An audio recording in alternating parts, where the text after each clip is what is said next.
después de 150 capítulos, bueno, más o menos, la Liga No Egoísta terminó. Por ello, en este video repasaremos el final del arco, más en específico desde el capítulo 288. Y no tiene nada que ver con que justamente me quedé en ese capítulo antes de volver a desaparecer épicamente. Pero bueno, sin nada más que agregar, vamos al desenlace del partido entre el PSG y el Bayern München. 2-2. Las estrellas fuera del terreno de juego. Últimos minutos del partido que decidirá al mejor equipo de la liga y también al mejor futbolista de la misma. Pero sobre todas las cosas, se decidirá junto a los otros tres equipos la selección japonesa sub-20 que irá al mundial de la categoría. Con este escenario, entramos al clímax del encuentro. Con la adaptación del PSG a la táctica de Igaguri para contener a Rin, su presencia en el campo no tenía sentido, por lo que saldrá del partido para dar entrada a Yuki Miya, un futbolista de características completamente distintas, una declaración de intenciones del conjunto alemán para ganar el partido, pues como se menciona en el manga, su capacidad ofensiva potenciará el sector izquierdo del equipo. No obstante, más allá de ser un atacante, la virtud más importante de Yuki Miya es su creatividad dentro del campo,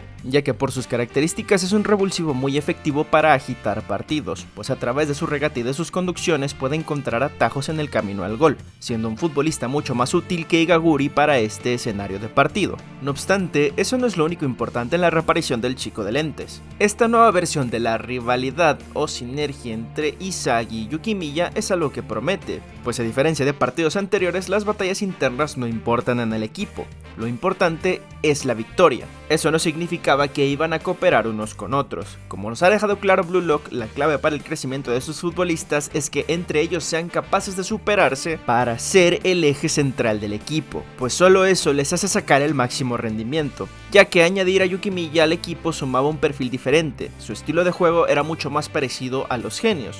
Por ello, esta sinergia entre genios y prodigios eleva el nivel medio del equipo. A través de la batalla por ver quién manda en el equipo, podemos ver que Isagi y Yuki Miya cada vez mejoran sus capacidades en el terreno de juego, lo que termina con un disparo con el exterior de Kenyu que es bloqueado por Charles y se vuelve un balón dividido, mismo que Isagi consigue recuperar. Y luego de evaluar todas las jugadas posibles, decide que una pared con Ness es la decisión más óptima. No obstante, este no puede dejar de lado su obsesión por Kaiser. Padrino, quiérete un poquito, ya te mandaron a la verga 70 veces, ya te dijo que no le sirves y sigues rogando, pinche vato migajero. Total que obviamente esto sale mal porque Ness pierde el balón en contra de Karasu, ya que no está integrado en la dinámica del equipo, pues no piensa en ganar, solo en recuperar a Kaiser. Esta decisión molestó a Isagi y a Kaiser, ya que Ness está estancado en lo que él quiere y no en lo mejor para el equipo para poder obtener la victoria. No es capaz de desechar todo lo que lo concibe como persona. Por otro lado, Yuki Miya empatiza con él, pues es algo parecido a lo que le pasaba. La diferencia es que Ness no tiene ninguna conexión dentro de la cancha, pero para conseguir esa sinergia necesita tener el mismo objetivo que sus compañeros. El problema para el equipo es que Ness no solo es el jugador más débil, también hace peores a sus compañeros porque no es capaz de seguirles el ritmo, lo que entorpece el funcionamiento del equipo, y en un partido con una tensión competitiva tan grande, lo que queda es evolucionar o caer en el olvido. Justo después de esto, Kaiser lo ningunea una vez más, le dice que se retire del fútbol, haciendo que Ness esté en una situación crítica,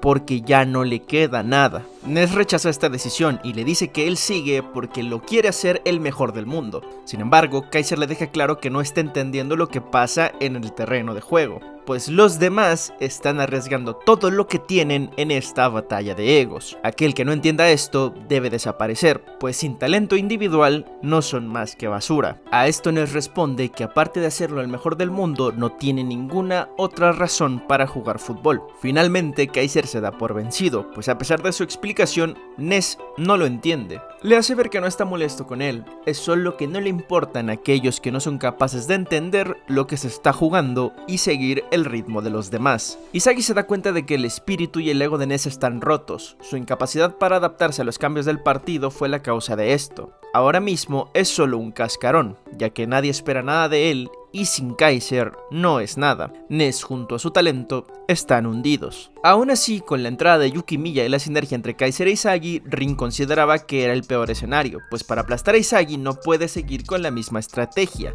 necesita un impulso destructivo mucho más fuerte para vencerlo. En sus palabras, en medio de esta locura, dentro del campo necesita encontrar una manera aún más placentera para destruir a Isagi. ¿Cuántos tintes homoeróticos tiene este manga? ¡Por Dios! En respuesta a todo esto, Rin, en lugar de tomar a Isagi como objetivo, decide bloquear la línea de pase, cosa que tiene mucho más sentido, pues pues la mejor manera de anular una conexión es evitar que esta suceda. Si Kaiser no puede pasarle el balón a Isagi, la mejor sinergia del Bastard München es denegada, lo que arruina la mayor parte de la estructura del equipo, pues en consecuencia a ello todos sus compañeros rompen el esquema por el que estaban teniendo ventajas, ya que no son capaces de interpretar el juego de la misma forma que ambos prodigios. Con esto, Rin conseguía aislar a Isagi de todos los demás. Esta era la forma en la que lo intentaba dejar fuera del partido. Sin embargo, Isagi y Kaiser no se rinden, pues necesitan seguir buscando los caminos más óptimos al gol. El futbolista alemán utiliza el impacto Kaiser, pero esta vez como un pase, uno perfecto que parecía deshacer la defensa del PXG. Rin evoluciona, como se nos muestra en este panel un tanto grotesco como para estar en un manga de fútbol, pero bueno. Tras el bloqueo de Rin, el equipo francés recupera el balón. Por su parte, Isagi intenta encontrar una respuesta a la jugada anterior, porque no se puede explicar cómo Rin pudo detenerlos. Afortunadamente para él, el enfermito no es capaz de callarse el hocico y se lo revela, pues Rin, siendo un futbolista mucho más talentoso que él, puede controlar todas sus aptitudes y habilidades físicas a 4 metros de distancia gracias a sus reflejos. De esa manera pudo separar la sinergia entre esos dos. Rin hizo su movimiento, es momento de que Isagi haga el suyo. Por ende, el protagonista llega a la conclusión de que la opción más óptima para todos es superar a Rin en ese rango de 4 metros, ya que de otra forma no podría asociarse con Kaiser, lo que dejaría al equipo sin su mejor arma. Mientras tanto, Rin, de una forma bastante rancia, describe la destrucción de Isagi. Dicho esto, la secuencia de pases del PXG sigue hasta que llega con Charles, que ni siquiera lo piensa y termina enviando un balón largo que Shido consigue recibir. Kunigami aparece para intentar detenerlo, pero contra todo pronóstico, Shido le pasa el balón a Rin, lo que en palabras de Rin iniciará su batalla final a 33 metros de la portería. Shido pide que le devuelva el balón, pero no hace caso, está mucho más centrado en su duelo con Isagi. Kaiser aparece para detenerlo, pero en lugar de disparar a portería, Rin decide chocar con él y así sacarlo de la jugada, pero Kaiser está hecho de otra cosa. No es un chico ordinario con el sueño inocente de ser un futbolista profesional. Kaiser ha pasado por tanto que se considera una mierda, pero todo lo que vivió es su combustible para no volver atrás. Gracias a esto consigue aguantar el choque y robarle el balón a Rin, impresionando al público y a Isagi con esta acción. Isagi se lamenta, pues sabe que sin la aparición de Kaiser hubiera perdido ante Rin. Agrega que Kaiser está despertando habilidades con las que él no contaba. Por otro lado, Kaiser acepta que nunca antes se había sentido como ahora que está con Isagi. Así es, por muy homosexual que suene, a grandes rasgos eso dijo, pero para ser más específico, dice que gracias a esta conexión todo su pasado de mierda parece tener sentido. Es aquí donde aparece Yuki Miya, quien relata que todos los jugadores que están alrededor de Isagi tienen que estar en constante cambio, explicando así la última acción de Kaiser y recalcando la capacidad de Isagi para influir en sus compañeros al estar en constante evolución. Eso sí, la conexión de todos con Isagi no es porque todos tengan que ser amiguitos y de repente el poder de la amistad reinará sobre Blue Lock. De hecho, es más como un reto, algo así como un ¿vas a poder seguirme o te desecho? Pese a que pueda ser interpretado como un gesto pedante, esto los hace enfrentarse a sí mismos. La realidad es que en el contexto de Blue Lock, este reto al mismo tiempo es una forma de creer en tus compañeros, pues solo pueden hacer dos cosas: cumplir con esas expectativas, lo que los hace superarse, o quedarse estancados. Como dice Hiyori, Isagi es el centro del equipo, pero nadie juega por y para él, juegan creyendo que son los protagonistas del partido. Esa mentalidad es la fortaleza más grande del equipo, ya que todos se sienten relevantes en el encuentro, lo que los invita a seguir cambiando, a encontrar soluciones y sobre todo a dejarlo todo en la cancha. Regresamos con Isagi. Él es incapaz de predecir quién será el genio que despierte en esta jugada. Gracias a la acción anterior de Kaiser, se da cuenta de que la virtud que tuvo fue ser más rápido que Rin, no ser mejor. Es así como determina que lo más importante para los prodigios como él es ser más rápido que los demás. Entiende que la sensibilidad dentro del juego que tienen los genios está a otro nivel. Sin embargo, sabe que son ellos como prodigios quienes le dan sentido a lo que esos genios quieren o pueden hacer. Por tanto, necesita entender antes que nadie en la cancha lo que está sucediendo, ya sea para aprovechar las deficiencias del rival en ataque o para poder cubrir mejor los espacios en defensa. Entender esto es lo que los acerca a encontrar la suerte que les dará la victoria. Con esta conclusión, ahora Isagi sabe cómo tiene que actuar, pues utilizando ese razonamiento, ser más rápido que todos los demás puede convertirlo en parte de su originalidad. Justo después tenemos el mano a mano de Hiyori y Karasu. Mientras el primero decidía quién sería el receptor de su siguiente pase, su rival aparece para enfrentarlo. Hiyori entiende que es momento de cambiar, de evolucionar, y así superar al tipo que despertó su ego. Además, al finalizar el capítulo podemos ver a Izagi y a Kaiser avanzando, mientras en el fondo se ve a Ness con una actitud bastante distinta. Rin aparece para detener a Kaiser, es ahí donde este último se da cuenta de que la principal ambición de Rin ahora es destruir esa sinergia que tiene con Yoichi. Por tanto, la única forma que tienen para ganar es superando al genio. También sabe que no puede simplemente dejarlo cumplir su objetivo, por lo que aunque esté completamente cubierto, tiene que mantenerse cerca de Izagi. Es ahí donde este aparece y ambos deciden hacer un desmarque para confundir a Rin, ya que cambiarían su dirección en un tiempo determinado. De esta forma, su rival tendría que elegir. Obviamente que esto funcione depende de la suerte, pues son tantas las variables sin controlar que es lo único que puede garantizar el éxito de esta jugada. Ahí dice que el fútbol de Izagi es fascinante y divertido, pero también declara que con este ataque él se convertirá en el emperador de la nueva dimensión. Ness aparece de nuevo, autoflagelándose una vez más, que si Kaiser le dice que se retire, que tampoco lo necesita. Curiosamente, solo hasta que le dijeron eso, entendió que Kaiser y él ya no tenían nada que ver, pues Izagi se robó a su Kaiser. No sé cuántos diálogos con tintes homoeróticos van, pero son lo suficientes como para que alguien los esté contando. Déjenlo en los comentarios. El arrastrado se pregunta qué es lo que debe hacer, se pregunta si debe cambiar como lo han hecho todos. Pero mientras recuerda varios momentos que tuvo junto a Kaiser, las lágrimas comienzan a caer de sus ojos. Un evento doloroso pero necesario para su desarrollo como futbolista. Acepta que Kaiser ya no lo necesita, y sobre todo, acepta su cambio. Esta despedida es un evento catártico para Ness, y para su yo que creía que sería el mejor del mundo junto a Kaiser. ¡Lo logró! ¡Dejó de ser un arrastrado migajero! ¡Lo logró! Eso, mi chingón, siempre confía en ti. No es cierto. Sabía que mejorarías. No tenía ni un poquito de esperanza. Pero bueno, bien por él. Esto estuvo bastante bueno, Me gusta que pese a conseguir avanzar se sienta el dolor de Ness en su decisión. Kaiser era el único que lo notaba y veía sus habilidades, según él. Lógicamente, Kaiser se convirtió en lo más importante para él, idolatrándolo al máximo. ¿A quién engaño? Estaba completamente enamorado, estaba como loquita por él, pero bueno. Sigamos, regresamos al duelo entre Hiyori y Karasu. Este último está conteniendo a la perfección a su rival, o al menos eso parecía. Realmente Hiyori está esperando el momento en que sus compañeros están en el rango perfecto de pase, así que solo tenía que seguir aguantando la posesión del balón. Rin se da cuenta de lo difícil que es cubrir a Izagi y a Kaiser al mismo tiempo. Digo, es normal, cabrón, es un 1 contra 2, estás en desventaja, da igual que seas un genio, eres uno menos, punto. Por ello, entiende que tiene que decidir a quién va a destruir. Hiyori por fin acelera la jugada, quitándose la marca de Karasu, y da un pase espectacular, pero mientras el balón está en el aire, Rin toma una decisión, toma el duelo con Izagi. Esa era su apuesta, pero se equivocó. El balón terminó en una clara oportunidad para Kaiser, o eso parecía, hasta la aparición de Shido, quien despeja el balón. Charles quiere iniciar un contraataque, pero Kunigami aparece con un cabezazo que dependerá del destino a quien beneficiará, dejando un último duelo entre Rin e Izagi. La pieza de la suerte aparece de nuevo en la cancha. De todos los jugadores posibles, cae en los pies de Ness, el jugador con más dudas de todo el campo. Una pequeña parte de él quiere seguir a su antiguo yo y darle el balón a Kaiser, pero sabe que es la oportunidad perfecta para materializar su cambio. Asimismo, Kaiser piensa en lo que está pasando. Cree que no es posible que Ness tire a portería y quiere recuperar ese vínculo que rompió. La realidad es que Ness no hace ninguna de las dos cosas. Hace un pase, pero su primer acto de rebeldía estaba completo, pues ese pase se dirigía a la zona más descuidada por el PXG. No obstante, Ness también hace una apuesta. Si Kaiser es capaz de rematar ese balón,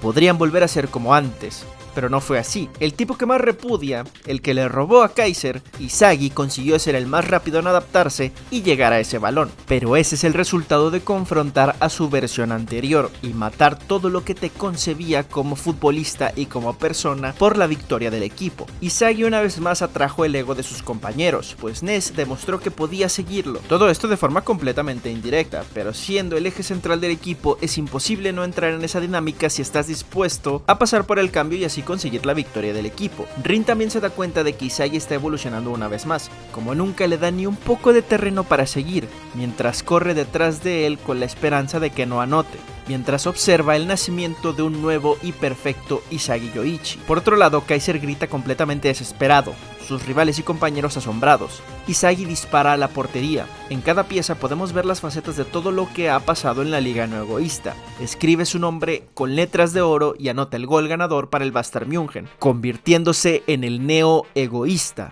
Por otra parte, podemos ver a los jugadores del PSG asombrados y desconcertados a partes iguales, pero hay alguien en mucho peor estado, completamente derrotado y superado. Kaiser, mientras repasa toda la jugada en su cabeza, se da cuenta que cuando Ness recibió el balón, se congeló. Por otro lado, Isagi actuó inmediatamente, utilizándolo él y a Shido para despegarse de Rin, pues sabía que Ness estaba dispuesto a cambiar, lo que le permitiría encontrar un pase perfecto para anotar sin importar el receptor. Por eso, Isagi apostó todo para que el balón llegara a esa zona, siendo el primero en actuar. Consiguió esa oportunidad de remate que también tuvo que aprovechar, pues la definición no era nada sencilla, aunque la realidad es que Kaiser pudo haber estado en esa misma situación si hubiera entendido mejor al que fue su compañero por tantos años. Eso sí, Ness no apostó a la versión antigua de Kaiser, él mismo lo dice, el pase era para el Kaiser en el que debía evolucionar, pero su desprecio hacia Ness fue lo que hizo que no confiara en él, pues en el fondo pensaba que Ness nunca cambiaría y seguiría siendo su lacayo. Sin embargo, Kaiser sabe que esa no fue la razón de su derrota. Esto se dio porque para él jugar al fútbol con Yoichi es extremadamente divertido. La sinergia entre los dos lo hacía sentirse invencible,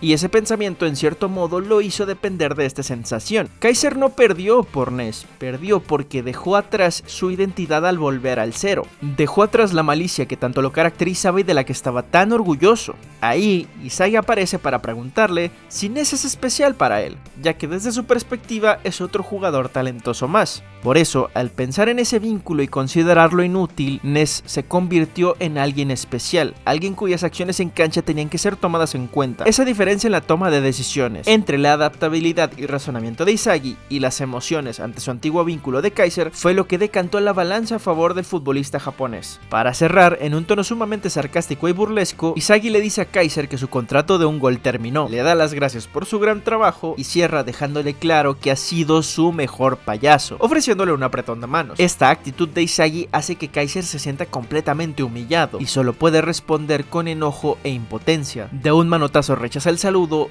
y se queda lamentándose en el campo, mientras Isagi aprieta su puño en una señal de victoria. En el postpartido aparece Ego felicitando al Bastard München por su victoria. Es aquí donde mostrará el ranking final de los futbolistas y con ello los 23 egoístas que irán al Mundial Sub-20. Isagi recuerda que Rin lo superaba por 50 millones de yenes. Pese a que Yoichi sabe que irá al Mundial Sub-20, nada más allá del primer puesto le importa, y queda en shock al ver que Rin sigue siendo el número 1 del ranking, con 240 millones de yenes. Se frustra aún más porque ni siquiera haciendo todo lo que pudo y ganando el partido contra él, pudo superarlo, pero cuando vuelve a ver la pantalla se da cuenta de que tiene exactamente el mismo valor que Rin, 240 millones de yenes. Isagi por fin logra su objetivo, a pesar de ponerlo en duda por un momento cuando hizo su trato, siempre puso algo más que sus competidores, y por eso siente tal placer al convertirse en el número 1. En las reacciones a este suceso también se encuentran las de Ubers, donde todos están sorprendidos por la cantidad a la que Isagi llegó, todos menos uno, Baro. Baro está satisfecho y para nada sorprendido con el nombramiento de Isagi como el número 1. Regresando con el prota y su éxtasis, repasa todo lo que ha hecho para llegar a este lugar, soportó todo y se adaptó a la perfección, usando como principal argumento competitivo su lógica, pero usando su hambre como fuente de energía para superarlo todo. Gracias a todo esto se convirtió en alguien único. Esta fue su originalidad. Procesar toda esta información hace que su cerebro vaya al 1000%, pues se da cuenta que ese placer que siente cada vez que mejora es la prueba de su evolución en sí misma. Es un ciclo que se retroalimenta continuamente, ya que ese placer lo hace seguir mejorando y mejorar es lo único que lo puede llevar a conseguir ese éxtasis de nuevo. Por eso, ahora más que nunca, está preparado para ser el mejor del mundo. Como este pinche loquito no puede descansar ni siquiera después de ser nombrado el mejor del proyecto, junto a Rin, eso sí, intenta hacer una fórmula para representar toda esta experiencia que ahora tiene, pero entiende que ahora es una máquina perfecta que gana gracias a sus cálculos. No obstante, sabe que ha repetido ese patrón muchas veces, y de hecho no importa el resultado de este patrón, pues aunque no consiga lo que se propone, sigue mejorando. Es cada vez mejor futbolista y cada vez puede replicar cosas más fácilmente, aunque esta automatización y optimización de su fútbol ha dejado atrás esa capacidad para producir esos momentos por los que brilló tanto. Ahora solo funciona a través de la técnica y de la lógica,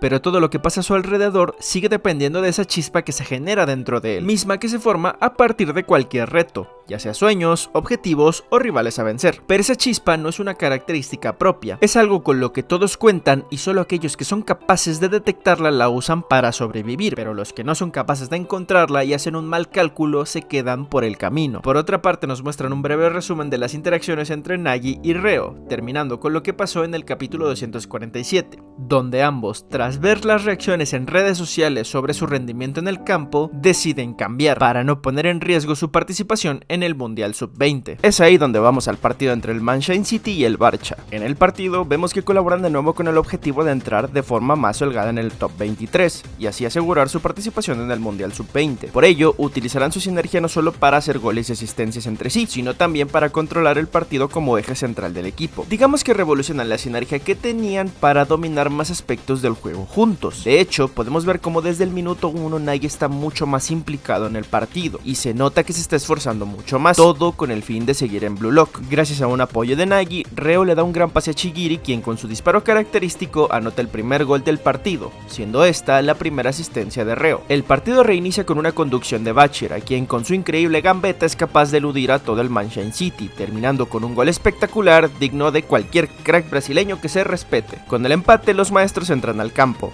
Nagi se da cuenta del cambio que ocurre dentro de la cancha gracias a la entrada de estos dos futbolistas con una dimensión completamente diferente. Por este momento en el que pierde la concentración, Agi le dice que salga de su mente y que esté atento al partido, ya sea para ayudar al equipo o para anotar. Le recalca que si se queda como está va a fracasar y por consiguiente perdería su lugar en el Mundial Sub-20. Aunque Reo trate de refutarlo, Nagi sabe perfectamente que tiene razón, necesita ser decisivo en el partido, tanto que incluso considera que una asistencia podría ayudarlo a conseguir su objetivo. El Manchester City sigue combinando pases hasta que Otoya aparece para robarles el balón, ya que esa secuencia de ataque la habían repetido muchas veces. Con esta pérdida de balón, el equipo inglés quedó expuesto y el contraataque del Barça, comandado por Bachira, Laviño y Otoya, consigue terminar en un gol de este último. Pese a la remontada y el pesimismo de sus compañeros, Nagi está tranquilo, quizás demasiado tranquilo. Entiende perfectamente lo que está pasando, pues Otoya y Bachira estaban en un nivel extraordinario que tiene como base una chispa, esa de la que hablamos con Isagi hace unos minutos. El problema para Nagi es que pese a entender qué es lo que los demás tienen en su favor, no sabe cómo replicarlo.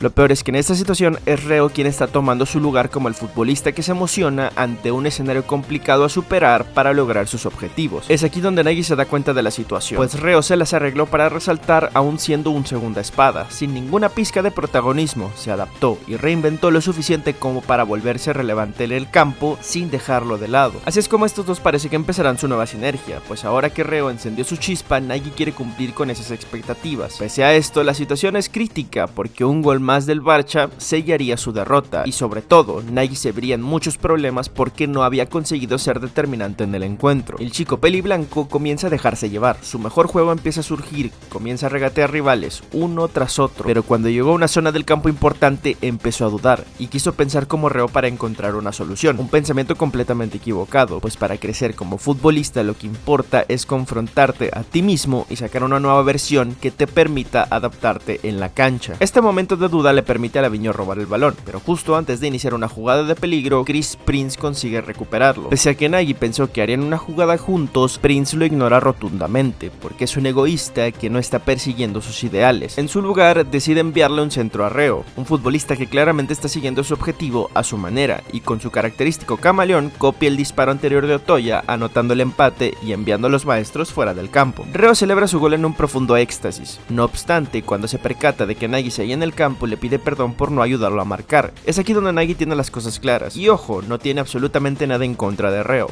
Esto es más algo provocado por las palabras de Prince. Nagi le dice a Reo que ha dependido mucho de él, por eso ahora tiene que demostrar que puede encontrar esa chispa que le permite evolucionar solo. Por su parte, Reo no comprende sus palabras e intenta hacerle ver que están a punto de perder. No obstante, Nagi no lo acepta. Hacer las cosas solo es lo único que lo puede hacer conservar su lugar en el Mundial Sub-20. Además, le hace ver a Reo que él ya está salvado. Con su gol y asistencia, el resultado final no le afectará. Por último, Nagi le dice que esa forma de jugar no le funciona, pues termina dependiendo completamente de él, y ahora es consciente que de esa manera nunca llegará a ser el mejor del mundo. Por eso le dice a Reo que a partir de este momento, cada quien hará las cosas por su cuenta, y después de todo esto cierra diciendo que por primera vez tiene miedo de perderlo. Otro más, recuerden que los espero en comentarios. Desde este punto, Nagi intenta utilizar ese miedo para poder crear esa chispa y evolucionar. Se dio ante sus instintos, y está bien, pues como dijo Izagi cuando hablaba de lo que lo convirtió en el número 1, no se puede evolucionar siendo racional y lógico. Necesita una chispa originada por los objetivos de cada quien. Para poder crear o encontrar esa chispa debe ceder ante sus instintos, convertirse en alguien mucho más pasional, pues nadie puede confrontarse a sí mismo de una forma lógica y racional. Hay que involucrar esos sentimientos y emociones que te hacen humano.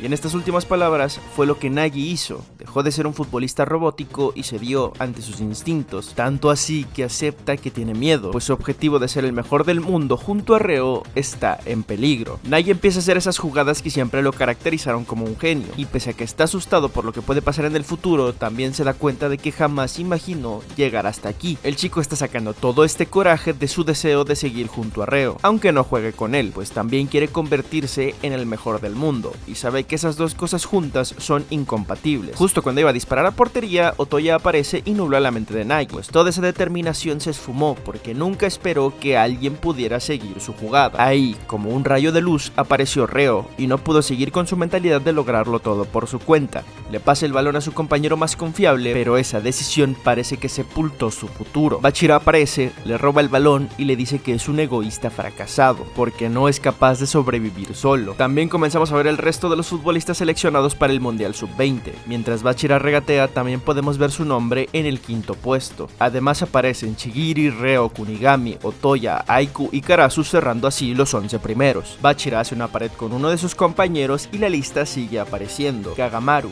Aryu, Yukimiya, Nico, Sendo, Kurona, Santetsu y Fukaku cierran el top 20. En este punto, Bachira está solo delante de la portería en un mano a mano frente al arquero. Luego de regatear a Agi, anota el gol ganador y nos muestra los últimos 3 nombres: Raichi, Kiyora y Nanase. Nagi está fuera del Mundial Sub-20, justo aparece en el puesto 24. La sala tiene una gran cantidad de sentimientos encontrados. Unos muestran alivio porque lo lograron, otros no pueden evitar emocionarse por lo mismo, pero de los que quedaron fuera, algunos están en shock y otros están llorando desconsolados. Ego anuncia el final de la subasta y que los jugadores que no hayan entrado en el top 23 no son necesarios para Blue Lock y los manda a la mierda. Izagi intenta dialogar con él, quiere saber por qué Nagi no entró en el top 23. Ego le dice que no fue capaz de demostrar su valor, pese a que tiene momentos de brillantez, su irregularidad lo penaliza mucho. Izagi insiste en que Nagi tiene mucho talento y justo aquí Reo aparece para interrumpir la conversación. Le dice a Ego que repita todo, pues su decisión no tiene sentido. Acepta que a veces Nagi no está al 100%, pero reitera las palabras de Izagi respecto al talento de su amigo, pues es un genio que no debería ser despreciado con esta decisión. Ego le dice que se controle, tiene que aprender que este no es su mundo donde puede conseguir todo lo que quiere. Le recuerda que Blue Lock tiene como objetivo formar al mejor del mundo y le dice que el talento de Nagi ha muerto, pues Ego define el talento como el poder de creer y luego demostrar tus habilidades. Es decir,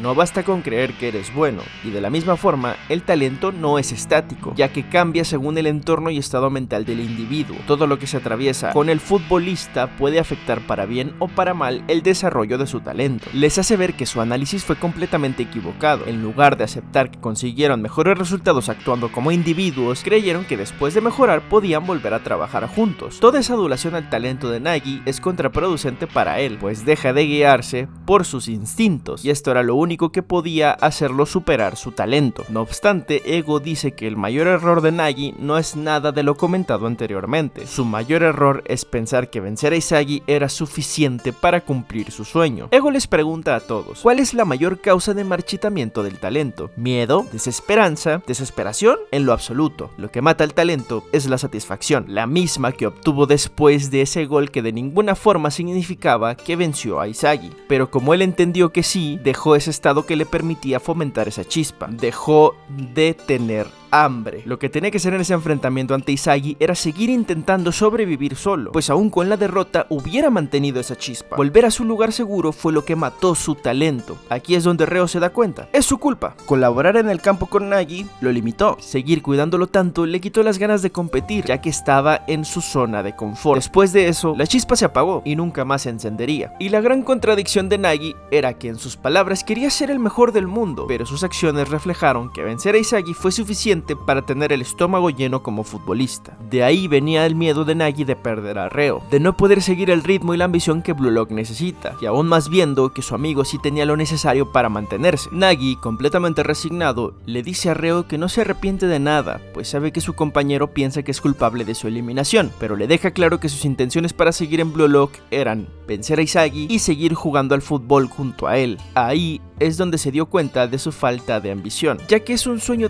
tan pequeño que es imposible sobrevivir con ese objetivo en Blue Lock. Lo único que lo hacía avanzar era su talento en relación a las fases anteriores del proyecto. Ahora, con un nivel de competitividad tan alto y con tanto talento repartido en los equipos, Nagi sigue siendo un jugador especial, pero no un jugador de élite. Eso sí, le queda una duda, pues le gustaría saber qué hubiera pasado si en aquel partido seguía por su cuenta. También se da cuenta que lo que verdaderamente tenía en su cabeza no era ser el mejor del mundo, sino el miedo de separarse de Reo. Pese a que su compañero seguía haciéndose mejor, él no podía encontrar la motivación en forma de sueño u objetivo para seguirle el paso. Nagi se disculpa, pues a fin de cuentas, con su eliminación, él falló en la promesa que tenían. Por otro lado, Reo le dice que no tiene nada de qué disculparse. La realidad es que juega fútbol porque lo forzó, ya que a Nagi nunca le había interesado, y le pide perdón por haberlo hecho esforzarse tanto en algo que no quería hacer. Aunque esto no fue así. Nagi, pese a que en un inicio no quería jugar fútbol, reconoce que fue gracias al deporte y a la compañía de Reo que descubrió facetas suyas que no conocía,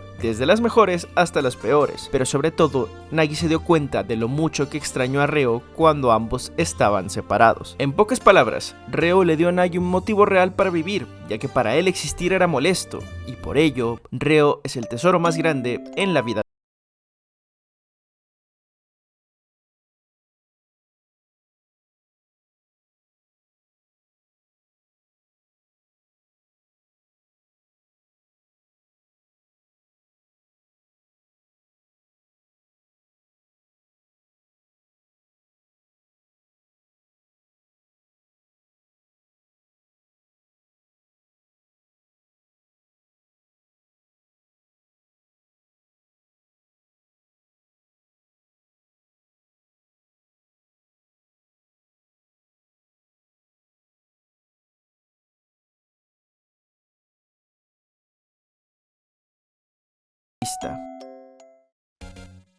Bueno, varias cosas para comentar. Primero, el Bastard München contra el PSG. La forma en la que se derivó esa última jugada me pareció buenísima, pues la inclusión de Ness me pareció correcta, y además, en algún momento tenía que ser algo relevante. También me pareció lógico que en esa última jugada dudara que era lo que iba a hacer. Al final del día, Ness estaba completamente obsesionado con Kaiser. Y sobre todo, me gusta mucho más que no haya tomado la determinación de simplemente dejar a Kaiser de lado en su decisión, pues él tenía la esperanza de que Kaiser llegara a ese pase, pero tampoco le dio toda la ventaja. Por eso el cambio dentro del campo me pareció creíble, porque fue algo pequeño pero sustancial. No se olvidó de todo su pasado, pero tampoco se dio ante él. Ahora, sí que es cierto que todo este tema de ser más rápido que los demás suena muy simple, pero me parece suficiente. Quizás lo más difícil en una cancha es ser consciente de las cosas que están pasando ahí, y actuar con velocidad siendo preciso en tus acciones, ya sea controles, regates, pases o lo que quieras. De hecho, hay una frase de Johan Cruyff que me parece que funciona para esto, y cito: jugar al fútbol es muy simple, pero jugar un fútbol simple es lo más difícil que hay. A lo que voy, hacer que el fútbol se vea sencillo es muy complicado porque requiere de un gran colectivo, que todos los jugadores estén en su sitio, que todos tomen las mejores decisiones, que las ejecuten a la perfección y que lo hagan todo lo más rápido posible. Y todo esto me encaja con la última aptitud desarrollada por Izagi. Es un jugador que ahora encaja perfectamente en esa definición. Por otro lado, es verdad que la derrota de Kaiser me parece un tanto extraña, pero creo que le encuentro cierto sentido, pues todo su cambio se produjo en el mismo partido. Lo mismo que con Ness, que no tuviera ningún ápice de duda cuando la ruptura del vínculo era relativamente reciente, pues me parece normal que dude, además de que Kaiser pasó por mucho en este partido. Su pasado, aceptar colaborar con Izagi, entender que era lo que estaba haciendo mal y sobre todo entender que no estaba haciendo lo suficiente para lo que de verdad quería hacer. Es normal que en un momento de tanta caos vuelva a tener tintes de su versión antigua. Ahora bien, hay una cosa que tengo como queja de este partido y no sé si alguno comparta conmigo, pero en mi opinión este era el escenario perfecto para decirnos algo más de Kunigami y del wildcard. Recuerdo que en los primeros capítulos del partido, o quizás un poco antes de que empezara, hay unas páginas entre él, Ego y Anri, pero honestamente sembraron más dudas que certezas. La cosa es que no tenemos nada más de lo que se nos había dicho antes, ni el wildcard, ni confirmar si su nueva mentalidad o su nueva personalidad de verdad es así o simplemente es una máscara que eventualmente se caerá, no lo sé, lo que sea, algo. ¿Y por qué creo que este es el escenario perfecto? Porque este partido es contra el tipo que lo elimina de Blue Lock, es el que le hizo pasar por el wildcard, que por lo que nos dijeron en su día es algo brutal, ya que era el entrenamiento para crear una especie de clon o réplica a nivel físico de Noel Noah. Y de primeras, creo que el gran problema de este partido es que había demasiadas cosas a tratar. Es lógico que le hayan dado tanta relevancia al antagonista del arco, pero eran muchas cosas. Seguramente dejé algunos ejemplos en el video, pero tampoco quiero enumerarlas todas porque este video es más una primera conclusión del partido, y quizás leyendo de nuevo me cierren algunas cosas mejor. Otra cosa, me pareció un tanto extraño el ingreso de Yuki Miya. Entiendo perfectamente que funciona para cambiar la tendencia del equipo, pero no sé, lo vendieron como algo muy impactante y terminó siendo uno más. Sí, obviamente el tipo aporta, y supongo que era para reafirmar también la transformación del Bastard München siendo tomado por los jugadores de Blue Lock, pero se nos muestra el cambio como algo sumamente relevante para el partido y al final termina en lo mismo de siempre, que quizás es mala mía, quizás no debía esperar tanto de Yuki Miya, pero bueno, no sé. Yendo con la eliminación de Nagi, algo que me pareció muy distintivo de la situación es que no dijo nada. Sus acciones solo reafirmaron lo que Ego decía. Mientras Isagi y Reo intentaban abogar por él, Nagi se quedó callado. Al final lo terminaron cuidando aquellos que sí querían luchar, los que seguían teniendo esa chispa y teniendo hambre. Entiendo también que esto es porque Nagi había asumido su destino, sobre todo después de lo que vimos en esas últimas páginas en su despedida con Reo, que por cierto, cine toda la verga, no me importa qué tanto homoerotismo haya, me pareció preciosa la despedida, se sintió llena de tanto dolor pero al mismo tiempo de tanta admiración de Nagi hacia Reo, mientras este último se derrumbaba y estaba hecho un mar de lágrimas. Me fascinó, no quise decir nada porque el momento era muy emotivo, pero efectivamente, este es otro momento homoerótico. También todos ustedes saben que las apariciones de Ego son mis partes favoritas del manga. Cuando el tipo va y dice cuál es la mayor causa del marchitamiento del talento, y luego de soltarte 3 emociones negativas te dice la satisfacción como respuesta, cine a la verga. Miren, este fue Kaneshiro escribiendo esto y este fui yo cuando lo leí. Además, me gusta que se vuelva a recalcar la filosofía de Blue Lock, donde solo sobreviven aquellos que están obsesionados y enfermos con ser el mejor del mundo. Creo que a lo largo de la Liga No Egoísta se había perdido un poco esto, pero como lo volvieron a traer, no me quejo. Además, me gusta mucho el análisis que hacen sobre Nagi como jugador, y no solo valorarlo por su talento. Desde que empezó Blue Lock, creo que todos nos dimos cuenta de que Nagi estaba hecho de otra cosa. Es un tipo que siempre fue llevado adelante por su talento. Salvo en momentos muy concretos, nunca tuvo esa mentalidad distintiva entre los jugadores del proyecto, y mucho menos comparados con aquellos que tenían tanto protagonismo. Incluso Bachira, que era otro de estos genios sin tanta hambre competitiva, en el partido entre el Barça y el Sunshine City demostró que tenía eso, que quería seguir evolucionando y quería hacer las cosas a su manera. Pero bueno, esta fue la recta final de la Liga No Egoísta y sobre todo, esto fueron unas primeras impresiones. Con Nagi fuera del proyecto me gustaría hacer un video enfocado en el personaje, obviamente también quiero hacer un video sobre el PXG contra el Bastard, pero bueno, ese es problema del Gabo del futuro. Si les gustó el video, dejen su like y suscríbanse, me apoyaría mucho. Sé perfectamente que no soy la persona más constante del mundo, pero hago lo que puedo. Eso fue todo por hoy, nos vemos en el siguiente video, adiós.